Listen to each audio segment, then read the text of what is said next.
ஸ்டாலின் அவர்கள் என்ன சொல்கிறாரு, இந்த விழாவுக்கு நான் வந்தது ஒரு அரை மணி நேரத்துக்கு முன்னாடியே 1 மணி நேரத்துக்கு முன்னாடியே வந்திருக்கலாம், இல்லை 1 மணி நேரத்துக்குள்ளேயாவது வந்திருக்கலாம்.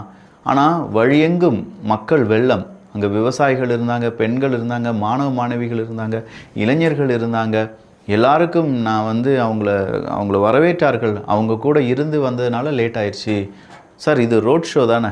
இந்த ரோட் ஷோவுக்கு வேறு ஏதாவது அனுமதி ஏதாவது வாங்கணுமா? ஏன்னா இந்தியாவில் குறிப்பாக தமிழ்நாட்டில் தமிழக வெற்றி கழகம் ரோட் ஷோ நடத்துறதுக்கும் அரசியல் பரப்புரை செய்வதற்கும் 23, 24 கண்டிஷன்ஸ் போடுறாங்களே. இன்னைக்கு அதே திமுகவை சார்ந்தவங்க ஒரு பேனர் அப்படிங்கிறத வச்சுருக்காங்க. அதுவும் குறிப்பாக கரூரில் அந்த பேனர் ரோட்டுக்கு சென்டரில் நடுமத்தியமாக இருக்குன்னு வச்சுக்கோங்களேன்.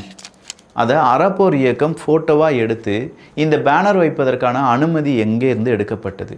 விஜய் அவர்களுக்கு பேனர் வைக்கணும்னா கார்ப்பரேஷன்லேருந்து லைசன்ஸ் எடுத்து அப்ரூவ்டு நம்பர் வாங்கி அந்த நம்பர் அதில் இருந்தால் தான் பேனர் வைக்கணும்னு சொன்ன ஒரு சட்டம், திமுக இதே மாதிரி பேனர் வைப்பதற்கு ஏன் அந்த சட்டத்தை செயல்படுத்தாமல் விட்டுவிட்டார்கள் அப்படிங்கிற ஒரு கேள்வியே கேட்குறாங்க.